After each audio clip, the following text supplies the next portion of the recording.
I'm Zed from T21 and welcome to Adventure Ride Chat, the place where all bikes are adventure and where the chat starts here with me and continues with all of us down in that comment area. And if you are new to this segment of T21, please do consider subscribing. Today I want to talk to you a little bit about orientation. Over my years on bikes, I've known three kinds of riders. The ones that go from point A to point B and know everything in the middle. The ones that go from point A to point B and somewhere in the middle the adventure will happen. That's where I fit in. And the ones that go from point A to wherever the road leads them. All three approaches are more than obviously acceptable.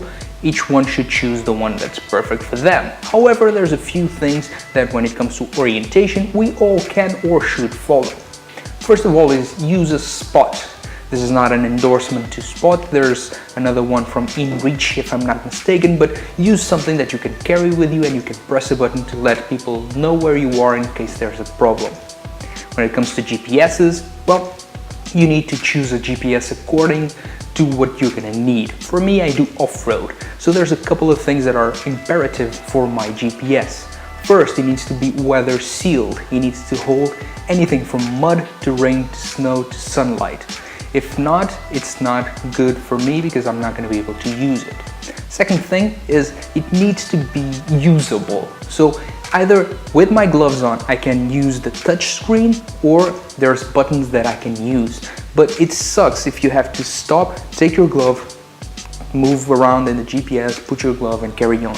You need something that will allow you on the go to, well, adjust anything you might need to adjust. Which brings us to the next thing when it comes to your GPS. Make sure you know how to use it. There's a couple of menus on mine that I always struggle with, and obviously from time to time I end up lost. For me, it's part of the adventure. I actually enjoy it, but I always blame myself that I did not give enough time to study those little menus and those little settings, and obviously when I get home I don't do it and I get lost again, but that's my take on it. It's part of the adventure, as I said. Still, make sure that you know how to use it. And if you want to use your GPS to go from point A to point B when it goes to off-road, you can always use Google Earth. I prefer Google Earth to a lot of other options. You can mark anything and everything you want to see, and then you can transport that file into your GPS, which is going to work fantastically. Another thing that I strongly advise people to take, because GPSs can fail, they can break, they can have a malfunction that was unexpected, so take a map with you. A map is never gonna break, and if you're gonna go just to one location and you really want to make it bulletproof, you can even plastify it. So it's not gonna fail you. But there's two kind of maps, well there's many, but there's two kind of maps that I see people using all the time, or at least two kinds. One is road maps. And road maps are nice, they'll show you all the roads, A, B roads, and some will even show you some dirt roads. But they will not have any kind of terrain relevance, and that's very important. Imagine that you got a little bit lost. If you have a map that will show you the terrain, you can always see that there's a mountain over there, there's a river over there, so might as well be around this part of the map. If you only see roads and you find yourself lost off-road, there's not a lot you can do. It's going to be really hard to find your way. Which brings us to the third little thing that I strongly believe you should take with you. A little compass.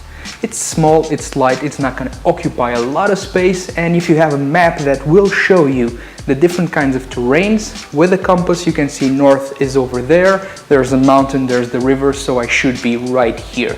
You may fail a little bit because you're not marking your points every time you're moving around, but it's going to be enough for you to find your way into civilization again, or at least into safety if you are in a really gnarly place. But this is what I do, this is what I advise you to do. I would obviously love down below for you to tell me how you mark your terrains, how you mark your A to B, and what kind of things you take with you. Of course, if you're not yet subscribed, please do consider subscribing, hitting that big thumbs up, hitting that little subscription bell, and next Saturday, marking your presence here at 4 o'clock with me. Until then,